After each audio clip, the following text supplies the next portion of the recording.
రాష్ట్ర వ్యాప్తంగా mega parents సమావేశాలు నిర్వహించారు. మనతో మాట్లాడడానికి పేరెంట్స్ ఉన్నారు. అసలు ఈ మంత్రులు వచ్చినటువంటి ఇక్కడ ఎమ్మెల్యేలు చానక ప్రజాప్రతినిధులు ఏం మాట్లాడారనే అంశం మీద కర్నూలులో జరిగినటువంటి ఏ క్యాంపు పాఠశాలలో పేరెంట్స్ వచ్చారు. ఆ పేరెంట్స్ ఏమన్నారు, అసలు ఏం జరిగింది, మంత్రి ఏమంటారనే అంశం మీద మాట్లాడారు. మేడం చెప్పండి, ఈరోజు ఎలా జరిగింది? ఈ రోజు మేము రావడం అంటే కారణము సార్, ఫుడ్ అయితే అస్సలు సమంగా లేదు, బాత్రూమ్లు సమంగా లేవు. అసలు పిల్లలకి లేడీస్కి అంటూ ఒక అదుపు అనేది లేదు సార్. అంటే పిల్లలు ఆడపిల్లల్ని ఇట్టా మాట్లాడాలి, మగ పిల్లలు అనేది లేదు. అనేది అవి గబ్బుదానా అవి అన్నీ ఇంకా ఏమంటే అవి గలీజు మాట. స్కూల్లోనా హాస్టల్లోనా? స్కూల్లోనే జరుగుతున్నాయి, ఈడోక జరుగుతున్నాయి సార్. ఎన్నోసార్లు కంప్లైంట్లు ఇచ్చినాం సార్. అంటే వాచ్మెన్ పెడతాంలే అంటే ఆడ పెడుతున్నారు సార్, పెడతలేరు. ఫుడ్ చూసావా, వాంతులు అవుతున్నాయి సార్. పిల్లలు తింటే అయిపోయి వాంతులు, కడుపు నొప్పులు, వాంతులు అన్నీ ఇంకా యావంటే అవి ఇంకా మేము పెట్టుకున్నాలి డబ్బులు లేకనే కదా సార్ మేము పంపించేది. ఇక్కడ మళ్ళీ డబ్బులు హాస్పిటల్కి పెట్టుకున్నాలంటే మా కడ ఆడ నుంచి వస్తుంది సార్. మాకు ఒక్క రోజుకి 200 అనుకోండి. ఇప్పుడు వాళ్ళు సార్ వాళ్ళు వచ్చినారని బాగా చేసినారు, రేపు ఎల్లుండి ఎట్లా చేస్తారు? పచ్చిగా ఉంటుంది ఒకసారి అన్నము, ఓసారి కర్రీ శాతం పతలాగా ఉంటుంది. ఎట్లా తింటారు పిల్లలు? ఇంటికి అవునండి, అవును. ఇంటికి వచ్చి కడుపులో నొప్పి అని పిల్లలు పడిపోతారు. చాలా సార్లు జరిగింది. నా బిడ్డ వరకే చెప్పుకుందాం, వేరే పిల్లలు అంటే నా బిడ్డ వరకే చెప్తున్నాను. నా బిడ్డ ఎన్నో సార్లు కడుపులో నొప్పి అని అన్నమే తినలేదు సరిగ్గా. ఇంటికి వచ్చి 4 గంటలకు తింటారు. అప్పటి వరకు పిల్లలకి ఏమన్నా అయితే కళ్ళు తిరిగి పడిపోవడము జరగడం అయితే అట్లా ఎవరికి చెప్పుకోవాలా మేము? ఇలాంటి అంశాలు మంత్రి దృష్టి తీసుకెళ్లారా?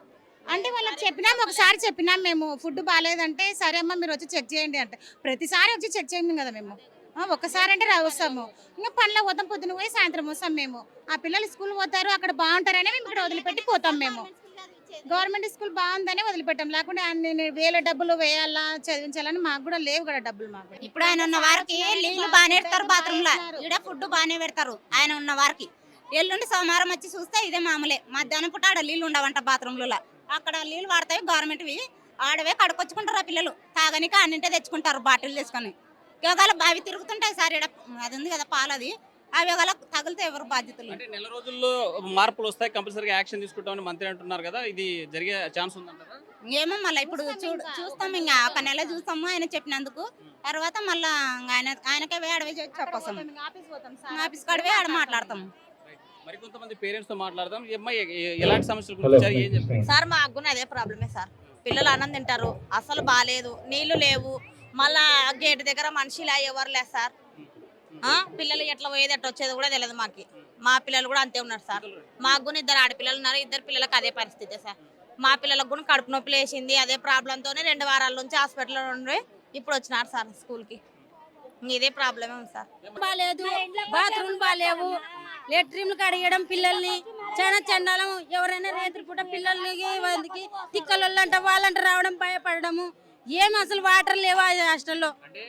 తినే వాళ్ళు హాస్టల్లో ఉండే పిల్లలే బాగుందని చెప్తుంటే మీరు కావాలని చెప్తున్నారా? కావాలని కాదు, నా కూతురు గందలకు వస్తారు, రావడానికి ఏదో పడుతుంది ఇక్కడ హాస్టల్కి. ఏమంటే నాది పల్లెటూరు కాబట్టి నేను లేదు చదువు మా ఊర్లో అని ఇక్కడికి ఇచ్చినాను, అంతేగాని ఏం కావాలని హాస్టల్ ఏమి మా నాన్న కట్టించినాడు, వాళ్ళు ఏమి నా సొమ్ము వస్తుందని నేను చెప్పడం లేదు. నా కూతురు బాధపడేదానికి చెప్తున్నాను అంతే. అన్నం ఇప్పుడు మీరు ఎంక్వైరీ చేస్తే బాగా చేస్తారు, లేదంటే తర్వాత మామూలు సంకటి కారం వేయడం, నీళ్లు వేయడము, ఏమట్లనా చేయడం వంట. ఇష్టమైతే మాతో కాదు అని ఊకుండాల, లేదంటే వేరే వాళ్ళకన్నా కంట్రోల్ చెప్తారు. ఏంటి అట్లా చేష్టాలు చేయడం హాస్టల్లో? Bathroom కడిగడానికి 10th class 9th class బాత్రూమ్లు వంతులు, ఇదేనా బడి చదువుకోవడం పిల్లలు? ఏం మా పల్లెటూరులో మాకేం తెలుసు, అందుకే ఇప్పుడు వచ్చినా చెప్పదామని. అట్లా చేస్తే పిల్లలు ఎప్పుడు చదువుకోవాలా, ఎన్నడు చేయాలా, ఎన్నడు ఆ పిల్లలు బాగుపడాలా? అంటే బాత్రూమ్ లెట్రిన్ కడిగినీకినేనా పిల్లలు నిలిచినది మేము? మళ్ళీ అక్కడ అన్నం సరిగలే, వంట సరిగలే, ఇంత ఏం సరిగలే. చికెన్ వేస్తే ఒక్క ముక్క వేస్తే చికెను అంతేనా? ఏమది వంట మామూలుగా నువ్వు కొంచెం కానిపెట్టు, బాగా పెట్టు. ఏంది అంత చండాలం? మీ పిల్లలు మీరు తల్లులు కాబట్టి బాధ ఉంది కాబట్టి ఇట్లా మాట్లాడుతున్నారంటే మాట్లాడుతున్నాం. మళ్ళా బాధ చెప్పుకున్నారు కాబట్టి మా బాధ మీకు చెప్తున్నాం, అంతేగాని మా పిల్లలకి వస్తుంది ఏదో మాకు వస్తుంది అని కాదు. చదువు ఉండాలా, బాగుండాలనే చెప్తాం అంతే. అంత చండాలంగా ఉన్న హాస్టల్ ఆడ చూడలేదు, ఇక్కడే చూసినది కలెక్టర్ ఆఫీస్ కాడ. నేను లేక ఒక ఇచ్చినాను కానీ ఉండింటే, నాకు డబ్బు ఉండింటే నేను కూడా పెద్ద ఇడిచేదాన్ని. నాకు శక్తి లేక దీంట్లో ఇడిచి ఒక బాధపడుతున్నా. చెప్పండి, ఏంటి ఇప్పుడు మంత్రితో ఇంటరాక్ట్ అయ్యారు మీరు, మంత్రితో మాట్లాడినారు, ఏం చెప్పారు?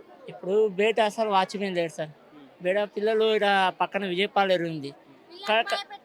కరెక్ట్ స్కూల్ టైంకి ఆటోలు లారీలు తిరుగుతుంటాయి. బయట ఆటోలు ఫుల్ ఉంటాయి. ఇదైతే చాలా నివసించిన పిల్లలు సార్. పిల్లలు కింద పడతారు. మధ్యాహ్నం 1 గంట అయితేనే భోజనానికి ఇంటికి వస్తున్నాడు. ఏం రా అంటే నాన్న అన్నం బాగాలేదాడా అని వాడు తిని పోతున్నాడు. మళ్ళీ మధ్యాహ్నం పూట స్కూల్కి వచ్చి వాచ్మెన్ లేడు అసలు. ఎన్నోసార్లు సర్వలు చెప్తూనే ఉన్నాం. ఏమంటే వాళ్ళు నొప్పులు ఉంటారు, ఒకరిని కలిసి ఒకరు కలిసి ఉంటుంది. అయితే మెయిన్ అయితే సార్ గేట్ చాలా ప్రాబ్లం సార్, ఫుడ్ ప్రాబ్లం ఉంది సార్.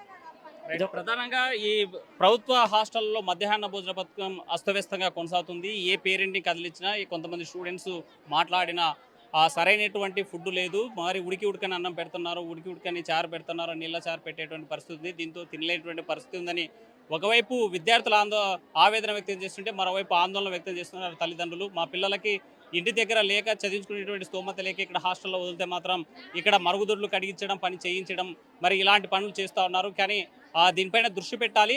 ఎవరైనా ప్రశ్నించినటువంటి తల్లులు కానీ లేకపోతే ఎవరైనా పిల్లలు బాగాలేదని ప్రశ్నిస్తే వాళ్ళని హాస్టల్ నుంచి తీసేయడం, లేకపోతే వాళ్ళని కొట్టడమో ఇలా చర్యలు తీసుకునేటువంటి పరిస్థితి ఉంది. కాబట్టి కొంతమంది స్టూడెంట్స్ భయపడి చెప్పలేనటువంటి పరిస్థితి అయితే స్పష్టంగా కనిపిస్తుంది. ఇవాళ రాష్ట్ర వ్యాప్తంగా పేరెంట్స్ మెగా పేరెంట్స్ సమావేశం పెట్టారు. ఇందులో చాలామంది మంత్రులకు ఇక్కడ ఉన్నటువంటి భరత్ దృష్టికి అనేక సమస్యలు తీసుకునేటువంటి పరిస్థితి కూడా ఉంది. నెల రోజులు టైమింగ్ పెట్టారు. నెల రోజుల్లో సమస్యల పరిష్కారం కాకపోతే అధికారుల మీద సస్పెన్షన్ వేయడానికి కూడా సిద్ధంగా ఉన్నామని టీజీ భరత్ చెప్పినటువంటి పరిస్థితి అయితే స్పష్టంగా కనిపిస్తుంది. ఏదేమైనా సంక్షేమ హాస్టల్లో ఒకవైపు, మరోవైపు ప్రభుత్వ పాఠశాలలో మధ్యాహ్న భోజన పథకంలో మార్పులు రావాల్సినటువంటి అవసరం ఉంది అని విద్యార్థుల తల్లిదండ్రులు ఆవేదన వ్యక్తం చేసేటువంటి పరిస్థితి అయితే స్పష్టంగా కనిపిస్తుంది. వీడియో జర్నలిస్ట్ చంద్రశేఖర్తో హుసేన్, RTV, కర్నూలు. మరిన్ని వీడియోస్ కోసం ఛానల్ సబ్స్క్రైబ్ చేయండి. లేటెస్ట్ అప్డేట్స్ కోసం వాట్సాప్ ఛానల్ ఫాలో అవ్వండి. అండ్ లింక్ డిస్క్రిప్షన్ లో ఉంది.